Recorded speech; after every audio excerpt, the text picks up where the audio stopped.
ఆదికాండము 15వ అధ్యాయము 4వ వచనములో యెహోవా వాక్యము అతని యొద్దకు వచ్చి, ఇతడు నీ వారసుడు కాడు, నీ గర్భవాసమున పుట్టబోచున్నవాడు నీకు వారసుడగునని చెప్పాను. మరియు ఆయన వెలుపలికి అతన్ని తీసుకుని వచ్చి, నీవు ఆకాశం వైపు తేరు చూసి నక్షత్రమును లెక్కించడం నీ చేతనైతే లెక్కించుమని చెప్పి నీ సంతానము అలాగునని చెప్పాను. దేవుని వాక్యం తన వెనుకలో ఆలకించును గాక. అబ్రహాము దగ్గరికి వాక్యము వచ్చింది, వాక్యము ప్రత్యక్షమయ్యాడు, దేవుడే ప్రత్యక్షమయ్యాడు. దర్శనములో దేవుడు ప్రత్యక్షమై, వాక్యము ప్రత్యక్షమై అబ్రహాముతో మాట్లాడుతుంది.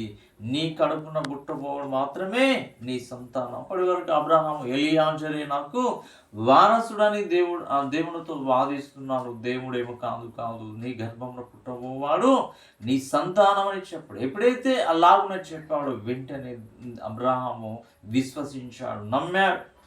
నమ్మిన తరువాత దేవుడు అతన్ని అబ్రహాముని ఆశీర్వదించాడు, అబ్రహామునికి సంతానం ఇచ్చాడు.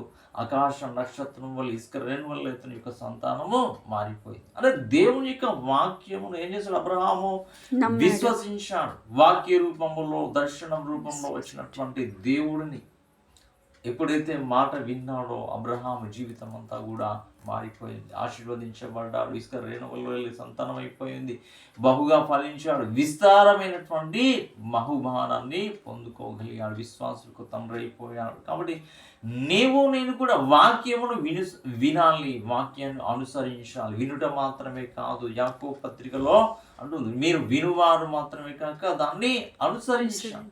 ఎవడైతే వాక్యాన్ని అనుసరిస్తాడో, వాక్యానుసారంగా జీవిస్తాడో, వాక్య ప్రకారం తన బ్రతుకును కట్టుకుంటాడో వాడు దేవుని యొక్క ఆశీర్వాదాలు పొందుకుంటాడు. వాక్యం అన్ని శుద్ధి చేస్తుంది, వాక్యం అన్ని దేవుని యొద్దకు తీసుకువెళ్తుంది, వాక్యం మనలో ఉన్నటువంటి ప్రతి లోపాన్ని సరి చేస్తుంది, వాక్యం మన హృదయాన్ని శుద్ధి చేస్తుంది. హృదయ శుద్ధి గల వారు ధన్యులు, వారు దేవుని చూచెదరు. దేవుని చూడాలి అంటే, నీ హృదయం శుద్ధి కావాలి అంటే వాక్యానుసారమైనటువంటి జీవితాన్ని నువ్వు పొందుకోగలగాలి. అందుకే వాక్యాన్ని ధ్యానించాలి.